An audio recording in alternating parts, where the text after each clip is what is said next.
It's Tuesday, and we need to talk about the other star on this basketball team that we addressed a little bit yesterday here on the show. But we need to talk a little bit more about not Joel, not Tyrese. It's Paul George. Welcome to the PHLY Sixers podcast, presented by Rothman Orthopedics, and coming to you live from the Xfinity Live with Derek, Kyle, and Devon. Bree, the president of basketball operations. Great to see you all in there. Good afternoon, AA Ron. What up, Aaron? Seeing you in there very early. And we hope that you're all having a pretty good Tuesday out there as well. And with the news that John Wall is retiring from the NBA after 11 seasons. Only 11 seasons. Seems like he's been in the league for so much longer. Well, technically he 11 has. seasons and 15 years tells a story. Yes, it does. Itself, Devon. Yes, it does. So we have to talk about the last active player, the last remaining player from that 2010 draft is one, Kyle, Paul George. Podcast P himself. Devon. Yes, he is. And he is the one that's the last man standing. And for us, of course, he's on year 2 of the 4-year deal with the Philadelphia 76ers. So the question is really, what are we to expect in year number 2? Will he improve? Will he be healthy enough? What type of player are you going to get? Is he going to make things easier for, most notably, Tyrese Maxey because of the uncertainty with Joel Embiid? But Maxey we expect to be out there barring any kind of injury, taking him off the floor.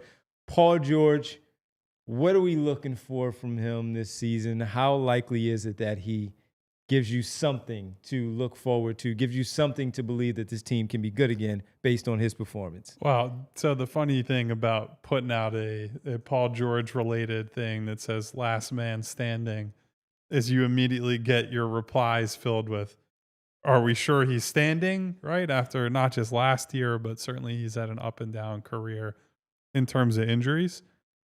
Allow me to have one at least positive outlook or moment thinking about Paul George. Unless he misses the whole season, it's almost impossible, and I do say almost impossible for it to get worse for him, right? Because last year on every single front was just terrible. Couldn't stay healthy. He got injured multiple times before the season even started, right? Has the nice preseason debut. People are getting excited despite the fact that very few people were able to actually legally watch that game in the Philadelphia area for whatever reason. It's still so hard to watch preseason games around here. So injured in the preseason, that takes the momentum, re-injures the same spot. When he gets back out on the floor, it never felt like he was able to get a consistent run of games. When he was able to get a consistent run of games, the lineup was then chaotic around him, right? So in terms of, what are his floor spots going to be? What's his role in the offense? That's never able to be properly established with the full team available and, the guys all able to build something together. And then on top of that, he was just bad, right? Like he wasn't good, and he wasn't good at things that traditionally have been, you take that to the bank with Paul George, right? The biggest one is that his 3-point numbers absolutely cratered. And he went from a season before, albeit that was a outlier good season for him where he shot over 41% from 3 on 8 threes a game. He shot under 36% from 3, which for a guy of his caliber as a shooter, playing off of other presumably high-level offensive players that he didn't get a lot of time with last year, to shoot like that and for his volume to crater the way it did too, took 6.5 threes a game, which is a lot for an average NBA player, but is low for him. So efficiency and volume are down. His playmaking, while good for the roster, was worse than it had been in recent years. Scoring numbers are down. His turnovers were up from a season prior, right? Everything that could go wrong did go wrong. And while some of it is connected to the health stuff, the lack of bursts, the struggles around the rim, and how that impacts how teams are playing him and everything else, you just assume a player with his skill level in a team that hopefully will have a little more cohesion, a little more health luck this season. Just by accident, he's going to go out there, Devon, and hopefully, I can't say for sure, but hopefully at least have a bounce back year as a shooter. And I think even if he just has a better shooting season and everything else remains flat or even gets a little bit worse with the aging curve, that's going to not just make his life so much better, but it opens up more space and lanes for the Maxies, the McCains, the Edgecombs. It opens up more space for Joel Embiid in the middle of the floor. And I think one of the other major things for me, I hope that Nick Nurse, after having him for, he had him for half season worth of games, but having been with him for a full year, can come into this season with a better understanding of these are the plays that Paul succeeds in. These are the plays that Paul has come to me and said, hey, I like being in these actions. I like being used in this way, so that there's not a feeling out period that you can come in on day one and say, this is our Paul George package of plays. This is where we want him to get the ball. And hopefully that just allows him to get off to a better start. And then it's a snowball rolling downhill from there. Derek, you had talked about at one point during this season where you pointed out that one stretch where he was Paul George. Yeah. Where he looked really, really good. What was that, around January? It was really the month of January. The month of January, where he looked really good because, yes, people were still getting on him about underperforming. The team's record wasn't very good. Mm-hmm. And it just didn't matter because they weren't winning. But it kind of went under the radar. But if we see that Paul George once again back in that type of form of being that all-star level player, then that takes this team back to a whole different level, and maybe Nick Nurse can use him a certain way. Yeah, and to your point, just those numbers that you're talking about, 20.5 points, 5.8 rebounds, 4.6 assists, shot 47% from the field and 44% from three-point range in the month of January. And then after that, obviously everything fell apart because nobody's hand worked after January. It was really an amazing coincidence between him and Maxey. Nobody could grip a basketball. But yeah, I think it is, it's on the one hand, his like true shooting dropped like 7 or 8% last year from where it was the previous year. Now the previous year was one of the better seasons of his career. Yeah. Just full stop, certainly from an efficiency standpoint. And he shot the heck out of the ball from 3-point range. A little bit of regression, like 2 or 3 points would have been expected. 7 points, I think that was like the second most inefficient season of his career last year. It was really poor in that regard. And the most inefficient is when he was a role player trying to break into the league as a 21-year-old or whatever. And when you consider the drop in usage that goes along with it, it was a massive disappointment. I am a little curious exactly, he might just not have quite the usage rate he is accustomed to, just because you are bringing back Jared McCain, who, established himself. You are bringing in VJ Edgecombe, who you want to give the ball to at least develop. You've got 2 pretty significant additions, along with Joel Embiid, hopefully playing basketball on a consistent basis. He might not get the ball quite as much as he is accustomed to. It'll be interesting to see how. Now, theoretically, he's always been a really good catch and shoot shooter. Like, that should be something that he should be able to do at a high level. That's part of the reason why you went out there and gave him money, all that money, even though you understood with how old, relative to NBA players, how advanced he is in his career. I love talking about Paul George, who's basically the same age as me, and being like, boy, stick a fork in that guy. He's done. You understand giving major contracts to guys in their mid-30s can be risky. One of the reasons that you felt confident in doing that, or at least comfortable in doing that, is because he was such a good catch and shoot player, because he had such a high release point, because he should be able to fit alongside next to your stars in a lesser capacity. This, I think, is going to be the year that's going to test this. He might not get the ball and be asked to create quite as much as he was previously. And quite frankly, based on the lack of bursts he showed last year, I think that's probably a good transition for him to make. But can he get himself into a rhythm? Can Nick Nurse find ways to get himself into a rhythm when he's not shooting the ball 16, 17 times a game, when he might be shooting 13, 14, 15 times? Mm-hmm. Go ahead, Devon. One of the things about Paul George that was interesting and enticing about him in the offseason is when we talk about star players getting up there in age at 34, 35 years old and not understanding who they are, where it's can't do this anymore, can't do that. Paul George's game translates really well to I can't do this, I can't do that anymore, but I can still do all of those things, because while he was athletic and explosive and he had speed at that size and all, it still is a big part of what today's game is, and how he can then from a number 1 option to a number 3 option and still be really effective. And that's one thing that we saw from him last year. We were saying, man, he's passing a lot. He's not taking the shots that we see that are there for him. For sure. He's doing a lot of deferring, and he's allowing Tyrese Maxey to do this, and he's allowing Tyrese Maxey to do that. In our Orlando game, where we always focus on with Jared McCain having a really good game on that Friday night, where Paul George saw the hot hand with the rookie and was seeking him out and trying to get him the basketball because he was shooting the ball so well. So if there's one thing about him, going back to his stats from a season ago, underwhelming, 16 points, 5.3 rebounds, 4.3 assists. He had the 1.8 steals, which is still good. His hands are still really quick. He relies on that instead of just moving his feet, but he does that really well. Also, the three-point shooting, 35.8%, so he's at 36%. It still looks like that stuff can come back. This extra 6 points could be there. Extra 5-6 points could be there. The rebounding, maybe 1 or 2 more per game. The 2 extra assists maybe per game if Joel Embiid is out there, based on him being one that's not selfish. The connectivity about him and all of that.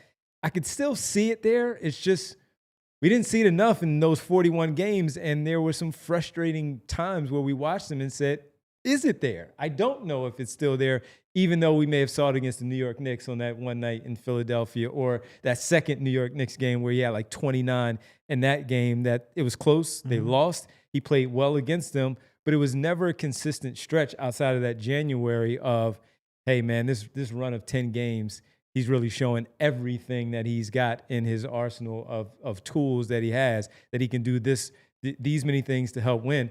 And then the other part is we were really relying on seeing him with both Maxey and Embiid, and we never saw it. We saw it for 14, 15 games, and it was never a consistent thing because while they were coming back, they were still never fully healthy of either of those two to really see the full complement of what George looks like as that third option with those two guys, and still see the effective Paul George as the key connecting guy to those two players, not to mention the other role players that are there. So there's still a lot to be interested and intrigued about because they need it. In order to win in the Eastern Conference, they need him to be better than he was a season ago and live up to somewhat the expectation of what this contract is and be that type of player once again. So I want to build off of what you're ending with there, Devon, which is they didn't get a lot of time with the main three, the guys who were supposed to be like, they're going to win you the games, right? You believe in the role players, you believe in the other signings, but Joel, Paul, and Tyrese are the reason you have a chance to do anything. And it's fair, right? Paul George was not brought here to be a number 2 or on, a really off night, a number 1, right? You were expecting the main 2 pillars that were already in place. Those are your core 2. And then Paul is the complementary guy. But I think the big issue that we talked about a lot last year and that I would like to see change this year is that Paul never really adapted to the moment or the situation the way I think a player of his caliber and his experience should, right? A number 3 guy, when you're fully healthy, you do want him to kind of be in the background and doing the little things and providing all the things that the other 2 guys either aren't or can't. When Joel is down, right, you need to see an urgency from Paul George that frankly just was not there for a lot of last season. And I think back to as much grief as Tobias Harris deserved for, his production versus his contract in Philadelphia. I do think there were times when you look at, we only took X amount of shots or, shot this from 3 and you say, all right, if he only got 7 shots in a game and the ball's not coming his way and he can't get into a rhythm, you can at least understand like, all right, he had a bad night and there just wasn't an opportunity to get into his stuff. And then he got a little gun shy. Like you don't excuse it, but you can understand it. I think Paul George had a lot of games last year where it's like, dude, you are one of the 2 most important guys on this team. You're getting on-ball touches. You're getting to run pick and rolls and do things where it's like you're getting the ball early and you can establish a rhythm. And rather than being unselfish, it felt like he was abdicating his duty and like passing responsibility off to other people. And I think that's an important distinction, right? Because I absolutely want Paul to be the sort of veteran at his age where if Jared McCain is cooking, if VJ is rolling, if Maxey is having, a 40, 50 point game, that he shares the ball. What I don't want to see is like, hey, they're struggling to score. And this guy is just saying, let somebody else have the responsibility here. We saw the game against Brooklyn was the one where I think a lot of us at the end of the season, toward the end of the year, like in February, whenever that was, where it was Paul George and a bunch of nothing, I would say, a bunch of like young guys who were G League or 2-way or 10-day type of players, and he still just defer. And I just think that he allowed the season to become an excuse for him and his approach. Yep. And that's just not acceptable, right? I think there is a very firm line between what we want to see, which is Paul George taking the amount of shots he needs to take and just still playing unselfish team first basketball. And what we saw, which was Paul George just saying, this isn't my fault through his play, and allowing other people to take the shots while he sits in the background and frankly didn't do much of consequence. So I want to see him, whether it's as the third option, as the second, or even first option on some nights. I need to see urgency from him, and I need to see that early in the season. This can't wait until, hey, chips are down and all of a sudden I got to get more aggressive. They need you right away. If they want to have a chance to win, they need you to come out and be a guy who exerts his will on the game. So here's my only pushback to that. I think there's a fine line sometimes between asserting your will and playing outside of what you're currently capable of. And with the way his lack of first step showed, I'm a little concerned that if he's like, well, people are out, I've got to get 18, 20 shots. I'm a little scared what those shots are going to look like.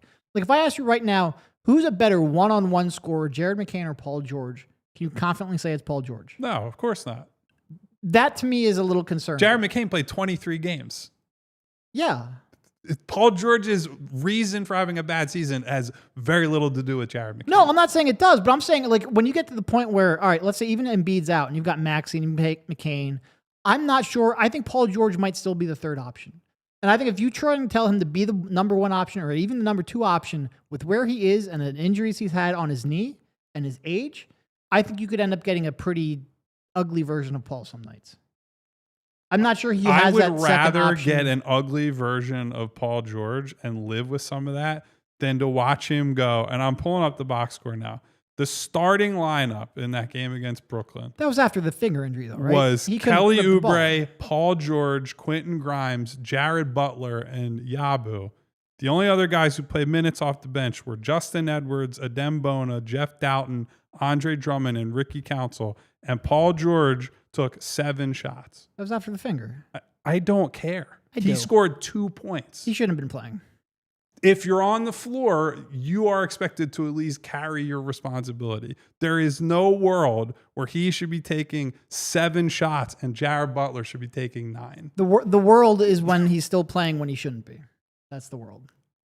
That was the story of his whole season, though. This kind of stuff was happening when he goes, to him having an injured finger. And look, I don't necessarily, I didn't expect to come up here and be like the Paul George defender here. But when he goes from what he did in January to 7 points with that, or 7 shots with that lineup, and there's a massive injury that requires surgery right in the middle there, I think it's probably related. Okay, why did he take 6 shots against the Bulls in January then? Brooklyn games in February. Look, he had bad nights. I'm not going to argue that. It's the same thing. I'm just saying that specific game. It's the same thing. You're the one making a big deal of that one game. I'm saying that one game. No, I just brought up another game where he did the exact same thing. He didn't have bad games, but I'm saying I'm not going to over-index on that Brooklyn game because I think he couldn't literally grip a basketball.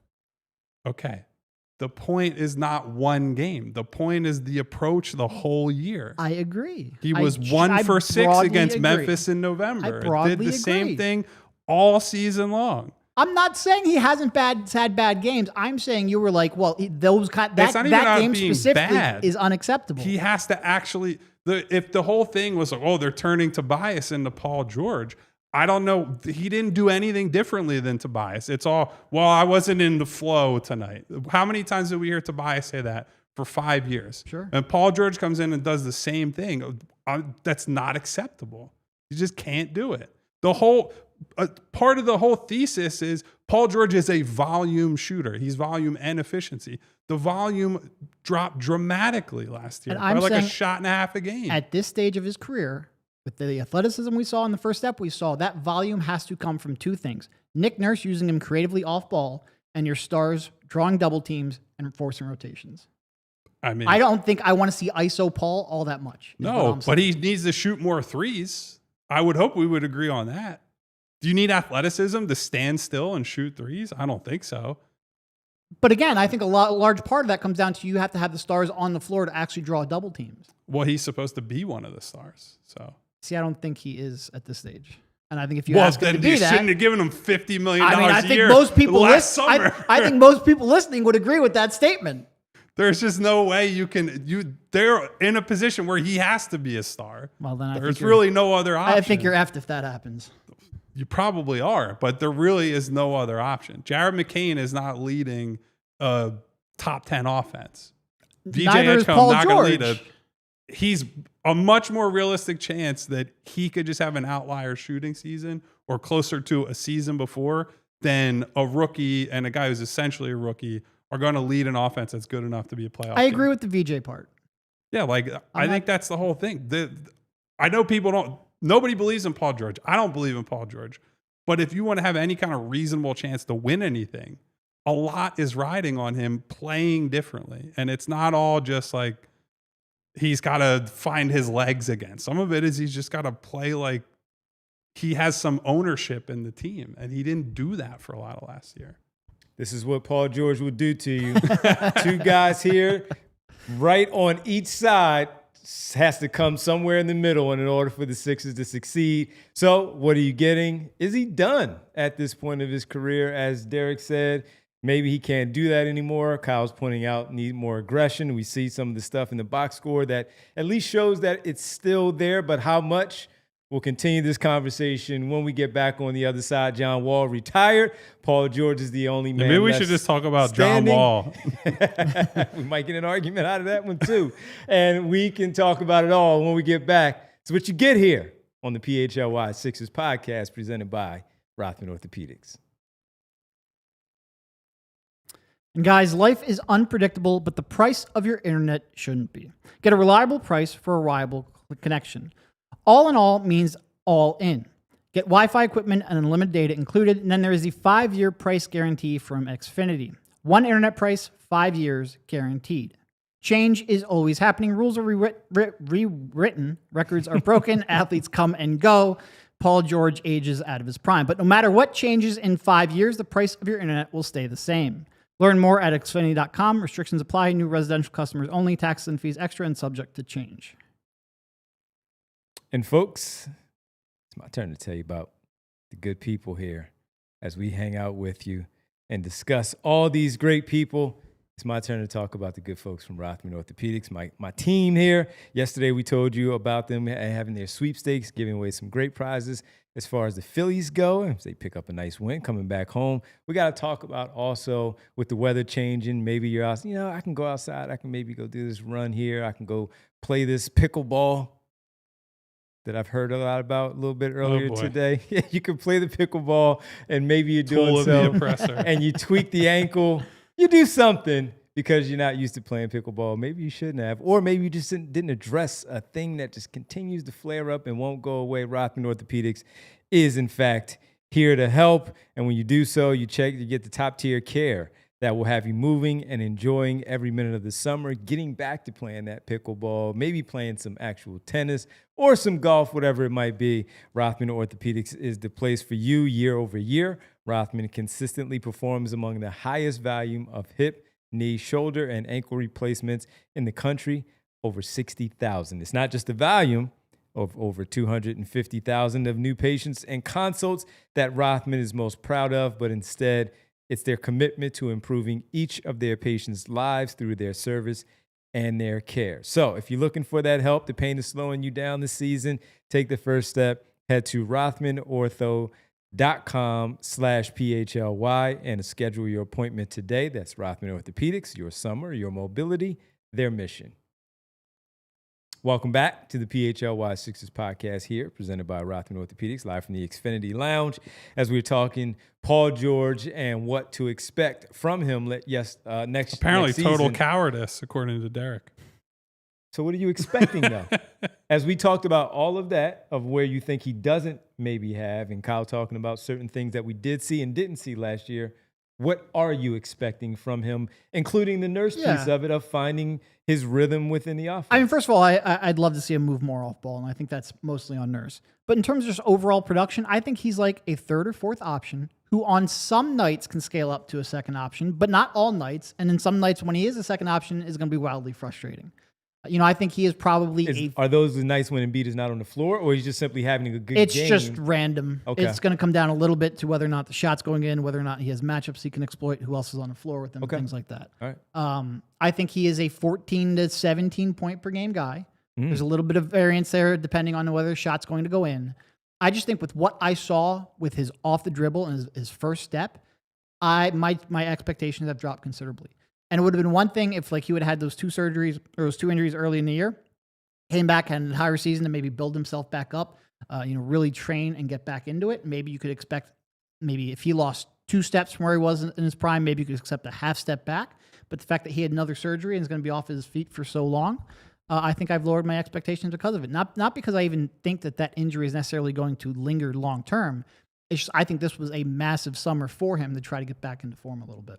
Yeah, I mean that was very obviously the whole message going into the summer was, one, they wanted to try to spend time together and build chemistry that's hey, maybe this is not on court reps and running through pick and rolls and running through different stuff, but Tyrese Maxey's talked about, they have a group chat so that the 3 of them are in more constant communication, and it's not just, hey, we roll the ball out and we play together. But yeah, also, like Paul George just said, it was, and we've talked about it a little bit to a lesser extent with Andre Drummond, right? There's the whole season was, you're just constantly fighting to can I get my toe right? And in Paul's case, it's the knee. Can I get my body right? And now that my body is closer to right, I got to work on my game. And so the whole summer was meant to be, all right, it's a reset and my body feels good. I get more reps in the gym. Maybe I go through whatever Nick Nurse's exit interview with him and, kind of instructions are here's what next year might look like. Here's what we kind of want from you. You go in the gym and work on that. And then that gets cut short, right? So now he's just in a brace and he's working on getting back to 100%. And that takes you right up till at minimum until basically training camp. And so you lose a good month and a half, 2 months of time that could have been spent on even I don't feel like Paul George needs to get lots of catch and shoot reps in the summer at this point, right? I think he is pretty firmly established that he's a very good catch and shoot guy over the span of a decade and a half. But if it's some deliberate sets, hey, we're going to use that. They've really tried to use that flare screen for him quite a bit. Yeah. Midway through the season and later on as he got knocked out for the year. So maybe more stuff like that, maybe some other pet plays that they're saying, hey, this is what we want to run you through. And you just lose time. So yeah, it was unfortunate on multiple levels that they lost him for longer time this year. I'm going back through. This lines up with what I thought I saw. He took fewer contested threes than any season in the last at least 6 or 7 years, right? So that's kind of what I'm talking about, right? And that's not about anything other than, well, it could be multiple things. One, Nick Nurse has been a little more accepting of guys trading 3s for 2s than I probably would like. And frankly, probably more than Daryl Morey would like. So Paul and some other guys were allowed to, hey, let's step in and take a long mid-range jumper instead of a 3. And he likes to take that shot. It is wild that Daryl has had a number of years now where it's you take a lot of bad shots. And so that is part of it. But he also very noticeably was more gun shy on those shots. And I didn't really understand why. Maybe the knee was really just it linked. He's out there. I'm right there with I'm with you on he's out there, but it may have lingered where it affected how he wanted his normal motion of getting into that pull up on that knee, and it bothered him. It also could just be success, right? If he was shooting 41% from 3 like he was the previous year with the Clippers, he probably takes more contested shots. He's shooting 34% for the first 3 months this season. All right, I'm going to pump fake and try to get to a closer shot just to get my confidence up and try to build some kind of rhythm. It's probably some of that too. Yeah, so there could be multiple things that go into it, but I look at someone like Paul George, what you're paying for on top of just, high level of production expectation is that when a guy like that goes through a slump, you just kind of, you're blind to it. Sure. You don't think about it. You shoot your way through those slumps. And I think what he did was he compounded the issues that you have in the slump, right? You're shooting poorly, so then it's a negative feedback loop. It's like, well, I'm shooting poorly, and I'm not going to take as many. And then that screws up the spacing, or like they struggled to create space and separation as a team because they were able to load up on Maxey in the middle of the floor. And so like Kelly Oubre is getting helped off of, other guys are getting helped off of. On the opportunities that Paul George gets, he has to be a guy that's like, if I have a window, I'm letting the ball go, right? There is no negotiation with him.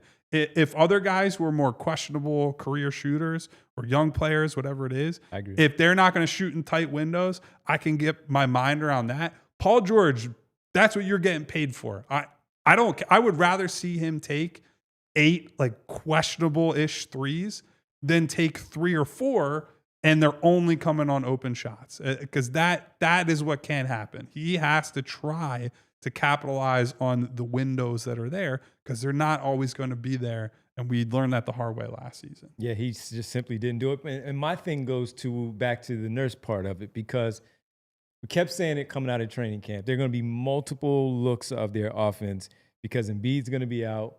George is going to be out sometimes, but Maxey is going to be the constant. He's going to be the one that's out there. However, when he is out there, it's going to be the 3 of them. The offense starts with Joel. As we know, we've said this over and over again. We never saw, maybe it was the knee, maybe there were a number of things, but we never saw it. And that's where it drove us nuts, because why is the offense looking so basic? Why is it looking so stagnant? Why is it looking so ineffective? Because you're supposed to, you have this all-star wing and this all-star point guard with the all-star big man out. You should be able to take advantage of that. And we didn't see enough creativity with that we do have to see that. Now, it does get pushed back, like Kyle talked about, because they can't really do much this offseason due to George now having this injury. That can't happen again, though. Even though he is sidelined right now, there needed to be all offseason, this is how we're doing it. I remember we were at the press conference, and while he talked about we want to make things easier on Joel, but he also made it clear that while he signed with them, he wanted to play with Maxey and Embiid, he still had to have these multiple conversations with Nick Nurse. He said it at the table that day. I need to have more conversations. We need to talk more about it so we understand that we're on the same page of how I want to be able to play off of these guys. And when they're not in the lineup, how we're also going to play when it's just me and him or me and him. And we didn't see it. Yeah, we had the 29 points. We had the 33 points. We saw 29 again. We saw 25. We even saw in that opening Phoenix game where he had like maybe 15 shots. He scored 13, 14 points. But he was aggressive. And he said, Tyrese, get out of the way. I want the last shot. Yeah, we hated it at the moment, but that's the mentality that you want to see going forward. Be aggressive, but not like that. Not like that, right. But that was only game 1. They didn't know, even though you're supposed to be a basketball player and he's got the hot hand, you just let him continue to cook. That said, Nurse and George have to be on the same page now. You have a full season, as the guys pointed out, and you have a full off season now, despite the fact that he cannot be on the floor. Those conversations need to be had. He's been out on the West Coast. Rico Hines is out on the West Coast. That's his coach. They need to be having a lot of conversations. It doesn't need to be on social media for us to have seen it. It just needed to happen. And even though he is still down, it needs to happen. And I would have loved to have seen in the Rico Hines runs, all those guys are out there. Paul George suits up and he goes out there and plays with those guys in a couple of those games, gets to some of that in. We'll wait to see the footage and when it drops. Unfortunately, we couldn't, because he is out and he's wearing knee braces. Maybe he'll be sitting on the sideline. Maybe, but he and Nurse have to be on the same page. Clipboard P. It's clipboard P. It's less about Maxey and George at this point for me. It's more about Nurse and George talking this out, hammering this out, and making sure that they have the right frame of mind of how they want to go about it and what it looks like. It needs to be executed, but it needs to start with the conversation. To the point about the press conference when he's like, hey, we want to take stuff off Joel's plate. He did. You can't say that. He didn't do it. You got to do it then. Right. With all due respect to some of these other guys, like Justin Edwards last year is just fighting to stay on the roster, right? He's fighting for his career. He's coming in and he's not going to rock the boat. If you allow him to, he'll take some more shots, right? Like Justin's volume was perfect for the type of player and the type of role he was in. But like Paul George has to step up and say, I'm just going to take these shots. Like that's the thing that really just drove me crazy all of last year. If he would have had a even worse efficiency year, part of me would have accepted it because it's like, look, the situation sucks. I don't kill Maxey to some degree because somebody had to take the shots last year. I don't think it was that Tyrese wanted to go out there and have to carry the entire team on his back as a scorer, but he was in that position. And I think Paul George at times just played like a passenger. And I think Nick Nurse was a big part of that. There had to have been a point. Yeah. Even if you came in, Joel Embiid is obviously the focal point of the team at that point. There has to have been a point where you have to come in and say, we're going to run the whole thing through Paul tonight. I don't care how it looks. And I think that was a failure of the coaching staff that they never really figured out anything that took advantage of Paul's skills. The only pass I will give them is that is where the physical stuff comes in. When he can't really drive and get to the rim, and when he did get there, he was nowhere near as effective as he's been in the past. It makes it easier to cover you, right? Because guys are not afraid of you getting past them. So then that bleeds into, okay, I'm going to play up on Paul George in a way that 3-4 years ago, even 2 years ago, you wouldn't have been able to. You can't get in his chest because he's going to create the separation and seal you off and finish at the basket. So that's where the health stuff bleeds into the 3-point stuff, bleeds into everything else. And I do need to see a lot more from Nick Nurse in terms of how they're using him. That is my biggest question for Paul this year. Because I don't have a ton of concern with the shot. Like, I think he's going to make his open shots. I would hope so, yeah. The first step. Because, those bone bruises came right at the beginning of the season. You never got a chance to really say, well, is this a 34-year-old just losing a step? And it hurts. Yeah. Or is it a 34-year-old who can't push off because he's got the bone bruises and the problems that come with it? And again, I'm Mr. Rothman. So the one thing that I feel like... Send them to your people. Exactly, man. Send it to my people, but it's also... Dr. Rothman himself is working on it. I always talk about my ACL and my Achilles, but I had a bone bruise in my foot. And they were like, I wish you would have broken it.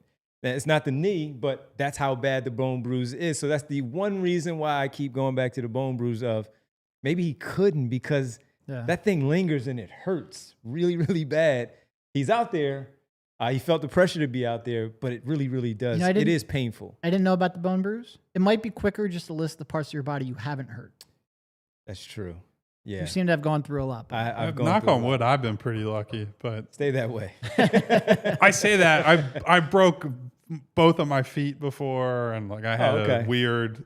I've told you before, when I was in... It was either 7th or 8th grade. I had one of those insane growth spurts. I grew 6 inches in 2 months. And you want to talk about the most gangly human being who ever lived?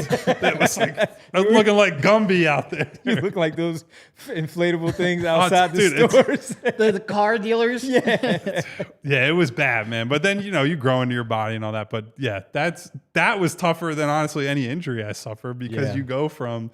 You're used to being a certain place on the growth chart. And then all of a sudden it's like, whoop, the coordination was not there for probably a good year or so. And that was not fun. Hey, Aaron says you better avoid those pickleball courts, Kyle. Oh, my God. All right, we'll talk. Team pickleball has shown up in force today, and I don't know why. Well, I angered them a little bit. I do want to ask you a little bit more, though, about the first step and all of that with his game. We haven't even talked about the defense and either. The defense. We'll get on that on the other side, our final break here, as we discuss Paul George and what to look for, what to expect realistically. Right here on the PHLY Sixers podcast presented by Rothman Orthopedics. Maybe you are looking at some future things that you want to place a bet on when it comes to the Sixers and Paul George. PG unders, maybe? Maybe the unders. I don't know. If you want to do that, maybe take a peek, maybe take a look at Bet365, our great sponsor here on the show with 90 million users worldwide, over 90 million users worldwide, live streams of 780,000 events each year, early payout offers across the NBA and the NHL for Paul George and his basketball team, and also the MLB right now. If you're a winner right now with the MLB early payout offer, here's what happens. Your team goes 5 runs ahead with an instant payout on straight bets. If you did that, Derek, with the Phils yesterday, you would have won because they were up at one point by 5 runs. And straight bets, parlay selections marked as winners with that early payout offer. Download the app. That's all you have to do. And use code PHLY365 when you sign up. And whatever the moment, it's never ordinary at Bet365. Breaking news from Bet365. I had to clear it up very quickly so I didn't confuse Kyle and anybody else out there. New customers get $150 in bonus bets when you bet $5, win or lose. Sign up. Again, code PHLY365. Deposit $10. Place a bet for $5 to get $150 in bonus bets if your bet wins or loses. Also getting ready for football season. You want to pad that number you have there to use when the football season starts. Bonus bets can be used on spreads, totals, player props, futures, and more. Whatever the moment, it's never ordinary at Bet365. Must be 21 plus and physically located in Pennsylvania. If you or someone you know has a gambling problem and wants help, call 1-800-GAMBLER. And guys, you all know that moment. The one you realize you left your favorite sunglasses at the beach. Oh, man. On the roof of your car. What? Maybe they're at a gas station, Devon, and it's 3 states away. You're at the end of a long road trip, and you're like, damn, I don't have my sunglasses. Guess what? With our good friends at Shady Rays, you don't have to worry about any of it because when you go to Shady Rays, they've changed the game. These sunglasses are made for real life. They're good looking, polarized, durable, and not stupidly expensive. Here's the wild part. If you lose them or you break them, even on day one of ownership, Shady Rays will send you a brand new pair. No guilt trip, just replacements. So now you can actually wear your sunglasses without fear. You can take them on hikes. Derek was just out in the wilderness for a little while on vacation. You go to a concert. You could be on a boat somewhere. I just posted some pictures with my crazy bulldog out on a boat wearing some Shady Rays. Shady Rays is the eyewear that always has your back. We've teamed up with Shady Rays to bring you an exclusive offer. Head to shadyrays.com and use the code PHLY for 35% off of polarized sunglasses. Try for yourself. The shades rated 5 stars by over 300,000 people.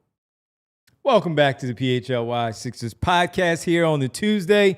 Got to tell you, hey, man, it's good when the Phillies get a win like that yesterday. Because well, it'd be good if the Sixers got a win, but lower expectations like on that. Right? Devon. You build up on those wins like the Phillies have, and you get to sport your new, let's show them, Bree. Let's show them the T-shirt, the new Durantula T-shirt, the fantastic Durantula T-shirt that you can get at store.allcitynetwork.com or just simply go on to allphly.com, hit the merch drop button, and you can go buy the new merch that we have there. A bunch of different stuff from the Spectrum T-shirts, the 2001 theme PHLY T-shirt that Kyle has worn on the shirt, all the stuff that you want there, all the new looks that we have. You can do that and the new Durantula shirt to get ready for the postseason run by the Phils. Again, at store.allcitynetwork.com or at allphly.com. Go do that. Sign up as well to become a member, a diehard member. So maybe that's the shirt of choice. When you sign up and get the free T-shirt, that's the one you get to become a diehard member. And you're getting ready for the football season, followed by the hockey season, the basketball season, and just simply keeping track of maybe the Phillies playing in the World Series once again. Not feeling too good about that. Wow, Aaron Nola came back. We're good. Exactly. So all of that right there. He can pitch 2 innings. That's it. That's it. Diehard member. Get the new T-shirt. Get it all done right here at, again, the All PHLY Network. Oh, whenever Romano is in the game, I know I'm not watching most of these games, but I have a group chat with a few of my buddies where they will send a Ray Romano picture, and I'm like, oh boy, something happened. There's always we're one like in the another bullpen, month man. from like it becoming Corky Romano. There's always one in the bullpen that makes you pull your hair out all the time. All the time. All right, let's talk about, we'll get to the defense, but I wanted to ask you about the first step because I think with a player like him, though, he is one to me because of, he is a smart basketball player. And while the speed may not be there, he knows because of the footwork that you talked about where he was teaching Walker and a lot of other players in the past that we have seen on video and just his footwork over the years where when players age, they add that as part of their game. He has done that. Yeah. So even when that first step is not there, when he does it and they cut it off, boom, I'm still in that mid-range. I can back you down. I can do my fadeaway, or I can just simply use the pull-up game because he is 35 and maybe the pull-up game is good for him at this point of his career. Yeah, I just think that stuff it's one thing to have the mid-range game and the pull-up game to sort of like counter them trying to cut you off at the rim. It's one thing to have that as an accessory. I think when you rely on it all that much, it's not that he can't have big nights. It's that it makes you a little more inconsistent. And he's going to have those nights where it's just not going in, where he's not getting the free throw line to offset that. I think a lot of the stuff at the rim, being able to create shots, high-quality shots like that, or trips to the free throw line, it just helps you makes you a little bit more consistent. And also it obviously then opens up avenues as a playmaker and a setup man. And I just don't have confidence of him getting the rim enough to be that high level consistent, first or second offensive engine option that he used to be. And again, I think one of the great disappointments there were many disappointments of last season, but one of the real downsides here is that because of the injuries and the bone bruises, we just don't really know exactly how far off he's fallen. And it would be great if he had a full summer to ramp up. It's habit. It's ramp up. It's not going to go away. Yeah. We need to get like a tech deck in here. You remember those? And a little ramp. And every time someone says ramp up, we just throw it off the ramp. $1 for every time we use ramp. It's the swear jar for ramp. Like, I think he's got enough where like he'll bust out a Euro step or he can have a pull up or anything, something like that. It's just hard to be consistent and efficient while doing that. I think he knows though that might be who he is at this point. So with it, we saw some of that craftiness where things were maybe taken away. First time I've ever asked for an athlete on a team I covered to be more delusional. It's really what this all comes down to. Be more Kelly Oubre, please. Paul, please show some irrational confidence in yourself. 9 All-Stars and all these years later. That's kind of so the defense real quick, because we don't have tons of time left today. But I think the good news about the physical decline on defense is that Paul has, while I want him to be more of a, hey, from time to time, I'm going to step up and I'm going to defend the other team's top option. That's really never been his calling card. He has been in more of that off-ball roamer, make plays off the ball, play aggressively in Nick Nurse's scheme. Like still, as you said earlier, still generates a lot of turnovers and events, right? Like can get them out in transition and do things like that. And when you have a team that now has, while Justin, I think, got overrated by some people defensively last year, like I feel okay about Justin Edwards as a defender. I feel good about Kelly Oubre as a defender. VJ is going to come in and he'll deal with, the usual rookie warts, but you feel good about his eventual path as a defender. And we talked about Grimes showing us some stuff. Right. Well, and that's been Grimes' thing, right? Like, again, I think he's kind of in the VJ category of you want him defending backcourt guys, and he can scale up and maybe defend some smaller or thinner threes, right? You don't want him on like the big, bulky guys, but is versatile enough that, again, it's just about you have a bunch of guys in the rotation that Paul can still be in that roamer, off-ball, event generation role. And you can feel good that, okay, I have Kelly, I have Justin, I have Quentin, I have VJ, and these guys can take maybe the more active on-ball type of assignments. And so even though he's older, even though we've seen him get slower and he was slowed down by the injuries last year, I still generally feel pretty good about what he can provide to the defense. Now, if he slides even more physically and it's just like, look, you only have to be a half step off sometimes, and that just accumulates, and all of a sudden it's like, boy, the game has really passed this guy by. But I still feel cautiously optimistic about him being a contributor, not the main guy, but a contributor to a potential high-level defense. Yeah. No, and I think it would be great because most of your really good on-ball defenders, I guess Kelly's real switchable. He is. VJ, I think, is going to be a solid on-ball defender who will probably grow into being a very good on-ball defender when he gets a little more reps and experience. So between those two, I feel pretty confident that you have someone capable of defending most archetypes, on-ball scoring archetypes. So I do think Paul can be a real good defensive roamer, and I think he's still capable of that. So much of that comes down to anticipation, and I think he does a really good job there, especially if he has an all-world center anchoring that defense behind him. We'll see how often that pretty actually important. happens. Yeah. Hey man, you got the top 6 guy, Dem Bona, behind him, courtesy That's of true. 2K. That's true. You've got 2 all-world rim protectors. Yes. To the point about Joel, There was somebody in the chat, I don't know who it was, bringing up, how much of a power forward can you expect Paul to be? And like, can he evolve in a way where obviously Paul George is who he is, right? He's not going to suddenly turn into like Julius Randle's body type or a player like that where, boy, this guy is just a problem to deal with on the glass and plays in more of that style. But I think he historically has said, I don't want to be a 4. Like he's a true wing. Yep. Do you think at all he sees the landscape, sees the roster, sees how the team has also, frankly, just used a top 3 pick on another guard who at best is going to be like a 2-3 hybrid? Do you think his mindset will change at all? Or should we just expect him to look at himself the same as he has up to this point? He seems like even though he doesn't want to do it, he's not like Anthony Davis, where it's that fight of he'll force the roster to be built a certain way. He came here, he signed up. There was no power forward outside of Yabusele last year that he really thought would play power forward minutes. I would think there was no one else. He knew he was going to be in that role. Now, maybe expecting them to go out in the offseason and do something and address it. I don't think he's going to hijack anything because he's the power forward.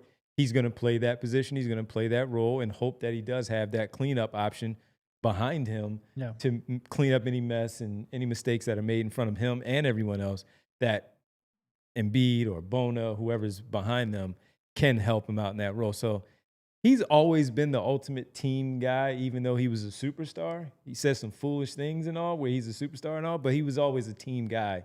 So I think he understands, again, who he is and what he has to be, at least for right now with this basketball team. I think. I hope that he sees it that way. I think the natural reaction is, well, they're going to crush on the glass if they do that, which they are going to get crushed on the glass. But like Trendon Watford has almost the exact same defensive rebounding rate. It's not like you have a better option on the roster. There's not a natural rebounding 4 that the Sixers really have. No. Yeah. So, hey, Paul George. What are you going to give to the Sixers this year? How many games? What's it going to look like? Fun conversation here with the team discussing Paul George. With that, Aaron said power forward P. Power forward P. It's clean and it works. Power forward P. All right. I got to ask this because John Wall, I wanted to ask you this to start off, Kyle, as we get into the actual draft class. What was your relationship with John Wall as a player? Well, one of the first things I remember is the high school mixtape was crazy. Classic. Right? Yeah. That's one of the all-time, that's probably in the top 5, right? I agree. The ones I remember are him. There was also the one, it's a crazy one to say now. You remember 7th Woods? Yeah. He was, what was he in, like 8th grade? Yeah. And he was putting down these insane, that was one. Akil Carr, the Crime Stopper in Baltimore, one of the all-time nicknames. But yeah, so John Wall, I first remember seeing him in those mixtapes. Then he goes the 1 year at Kentucky, and it's a lot of the same stuff, right? He was just unbelievably fast. And honestly, one of the first moments I had with Joel when I was like, oh, this guy's different, was he had an early career possession against John Wall on an island and just stonewalled him and forced him to take some kind of like contested jumper. I was like, dude, this is always a win. This is a 7-foot center who's staying in front of one of the probably the fastest guy in the league at the time, depending on if I think that was post Derrick Rose injury. So there wasn't really it's basically him and Westbrook, I think, at that point. Mm-hmm. But yeah, like a tremendously fun player. I was never all that much of a believer in him as the years went on. And it's like the jumper never came and turnovers were sky high. Yeah. And like, look, some of it you were just waiting on how does this change as he gets older, right? Does he become a better jump shooter? Does the decision-making get a little better? Because young point guards turn the ball over. Yeah, anyway. It happens. Yeah. And he was so good with those issues that you were like, if this guy ever becomes a, reasonably good jump shooter, the whole court and the whole world opens up. But very fun player. And that Kentucky team was one that I know that was a little mercurial, we'll say, with DeMarcus Cousins. but it was a good between team, those two and then the other role players they had. Bledsoe, Patterson, Orton. Ton of talent on that team. Yeah. That was a team that I kind of expected to win it all and certainly had a good chance to. How deep did they get? Was that an Elite Eight? I believe it was. I have to go back and look. Second weekend, maybe. It was definitely second weekend, but I don't remember exactly how far. I was with you. You always saw that stuff, and I think I saw Gene put it up there. The Dougie was always a big part of John Wall. That was a thing because he was the best to do it as an athlete. But I never got there. Like I got there with Derrick Rose. Derrick Rose couldn't shoot, but he seemed like he worked on it. He wanted to be, and none of that stuff really affected him. Where I just never got there with John Wall. I knew how good he was. Yeah. I respected the game. Didn't hate him, didn't love him. It was just like, John Wall's an all-star. Yeah. I know. And he's an all-NBA player. I know. I'm not sure I would want him on my basketball team if I was trying to win a second-round matchup with the lack of shooting. Yeah, and that was kind of, you learn that over time, right? Right. You go through the evolution of like, oh, God, this guy's awesome to watch. And then over time, it's like, yeah, but I'll take you're going to have to do a few things to change it up and try to win. Yeah, I'll take Derrick Rose. And that's where I was. No, I think he never quite reached, because that was like the first draft that I really scouted. I don't think he ever quite reached the heights that most people expected. Mm-hmm. And on the one hand, like I feel like he was probably a better passer than people even thought coming out of Kentucky. Mm-hmm. And certainly with the way he was able to push the ball in transition and create opportunities, like he was a transition machine. But the lack of shooting, the turnovers, it really did hold him back. And quite frankly, he just never he pretty much topped out about the 20-point per game mark. Like he never had really monster seasons. Mm-hmm. I think I probably expected a little bit more of as a scorer as well. It was a good career. I wouldn't say it was a great career for a number one pick, but watching him was like really, especially really early on in his career, it was just one of the most exciting, entertaining guys. It's electric. I didn't know if I truly believed in. Yeah, he was fun to watch. I did respect him a lot because we all know Mike Lee, who covered the Wizards and stuff with the Washington Post and all. Mm-hmm. And Mike covered him a lot, obviously being there. And just the stories that Mike would tell about his upbringing and the family thing and how, his relationship with his mom and all that stuff. That's the part, though, that I was like, I respect that guy. The man in John Wall, and to get to where he was and to be that player that he turned out to be. It was funny because as we talked about, I remember he was at Summer League when we were there. Remember when we were in the back and he was walking by? I was like, should we grab John Wall and try? But he looks like he's on the move to somewhere else, so maybe we should just let him go do. I think he had to go do another interview. But the guy was fast. The story was interesting, talking with Mike a lot about him. Just as far as my player, a guy that was like, oh, that's my guy. I respected him, and that was it. And I think that was okay for what he was and what he did. And he also, so it wasn't like a Derrick Rose where it was one devastating injury that just completely derailed his career. But he was a guy that suffered enough injuries that by the time he hit I think it was like 2017, 18-ish. So he made 5 consecutive All-Star teams from 2013 to 2017, 18. And they were legit. And then the games played just take a nosedive, right? And when he was back on the floor, there was a noticeable difference in the full speed is not quite there. The acceleration is not quite there. And with the rest of the stuff never really developing in the way you were maybe expecting it to, that spelled doom for him as a high level player. But his peak, super fun to watch. Again, like as Derek was saying, he's like a 2010 guy for a few years there, and that you don't really get those anymore. Double-digit assist guys are super rare. And that's these days. 4 or it's 5 turnovers. It's Chris Paul, Halliburton, and that's it. And Chris Paul is.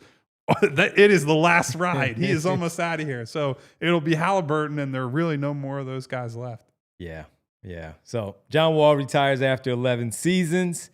Long time in the NBA. Paul George, the last one from the 2010 class standing from that particular draft. All right, folks, we are going to do the roll call on the other side, so we appreciate everybody hanging out with us now, going to overtime at allphly.com. Thank you on the Fast channel on the TV side. We appreciate it. We'll see you all tomorrow back here, 3 p.m., all 4 of us right here at the PHLY Sixers podcast. Everyone else, head on over to allphly.com. We had a couple good shouts on other guys who double-digit assist guys. Harden, Trae Young, really the only. It's a small group. It used to be if you're a point guard and you're not threatening to get double-digit assists, the coach is going to take you out back and shoot you like Old Yeller. So who's left? The position has really evolved. You mentioned Halliburton. Are there any other candidates double-double outside of Trae Young? Because Trae Young is that one too. Is there anyone left? I think average Brunson could because he scores so well, but he has other guys that can score around him, especially with Towns now, that he can get those assists with him. Potentially Brunson. I don't know, man. Trae was the big one that I forgot because he's like an 11, 12 assist guy. If Garland had the ball a little bit more without Mitchell being there, he might be a candidate. I mean, Cade, I think, could probably get there because I think last year he's probably at 8 or 9 assists a game. I was thinking 7, 8, but somewhere in that range. Yeah, so Cunningham might be. He had 9.1 assists a game last year. So LaMelo just does. I mean, he can get high assists. He just the team rates around him won't allow him to get double-digit assists. Well, maybe he got Conklin now. Also, he doesn't play enough games to qualify for leaderboards. So yeah, it doesn't play enough. So maybe that's probably about it. As I look at the position has just changed a lot, right? Like you can't get away with a guard for the most part who is so much of a passer that they forget about or they don't emphasize their scoring, right? You got to do both. That's kind of how the league has evolved. And it's also the other positions on the floor have to be able to create too. Like it used to be back in the day where it's like, all right, you have your point guard. And he's the one who dribbles. And you run a pick and roll and he dribbles and he passes and everybody else shoots or runs, rolls to the rim. Now it's like, no, like you're 2, 3, 4. Like they better be able to handle and create. And so like it's just distributed way more. And it's a fair point. Shea was at 32 and 6. So he wasn't even all that close. I think he could get himself up to 8 or 9 assists pretty easily if he needed to, but he doesn't need to. No. He's got so much space. I think when you win MVP, Finals MVP, and you're title, doing something right. It works. Don't mess with success, buddy. You're doing quite all right. It does work. Do we count Jokic in the 20 and 10? I suppose. Center guard, huh? There you go. Point center. All right, folks. But that also, to your point, Derek, that speaks to how the game has evolved. Yeah. Like it was basically Arvydas Sabonis, Marc Gasol was a good passer. And there are other post passers through history, but Jokic is unique in the scale and the volume of it. Those guys were like, hey, they're creative and good passers. He's you run the whole offense through him level of passer. So, all right, folks, time to say goodbye. And we're going to do so, of course, with our world famous roll call. All right, everybody. Thank you for being here. As always, we will be back tomorrow at 3 p.m. We hope you join us at that point. So thank you for stopping in to Lee Nguyen, to my girl Nona. Hey, Nona. To Eugene Ross. What up, Gene? To Terrence Knights. To Hedfa. What up, Hedfa? Theo. What's up to Theo? What up, Theo?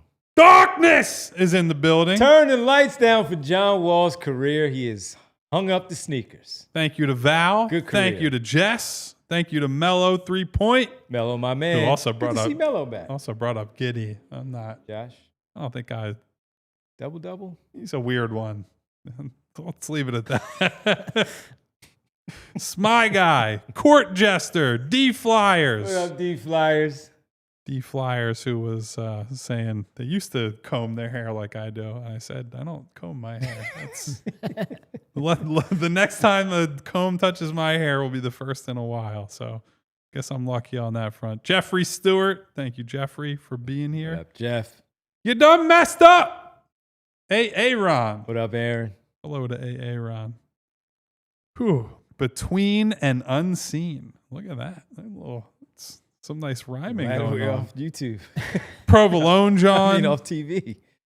C. David was the one asking about the power forward Paul George stuff. Thank you to C. David for checking in today.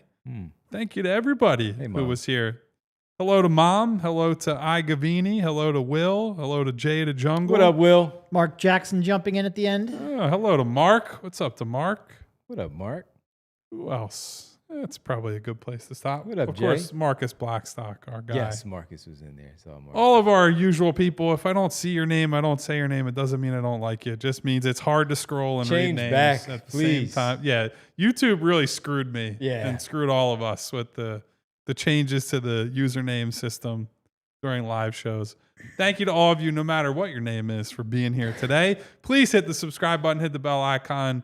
You get notifications each and every time we go live, and hit the thumbs up button to say happy trails to John Wall, and thank you Happy trails, John. to super producer John Bree Wall. for holding it down on the other side. He's done some as television, always. some analyzing the game. Has he? NBA Maybe TV. he'll pop up on NBC or Amazon or one of those. We will not. We'll be here tomorrow, 3 o'clock. From the Xfinity Lounge. The Xfinity Lounge here in beautiful sunny Philadelphia today. Until next time, goodbye, everyone. Take care of yourselves. See you later. See ya.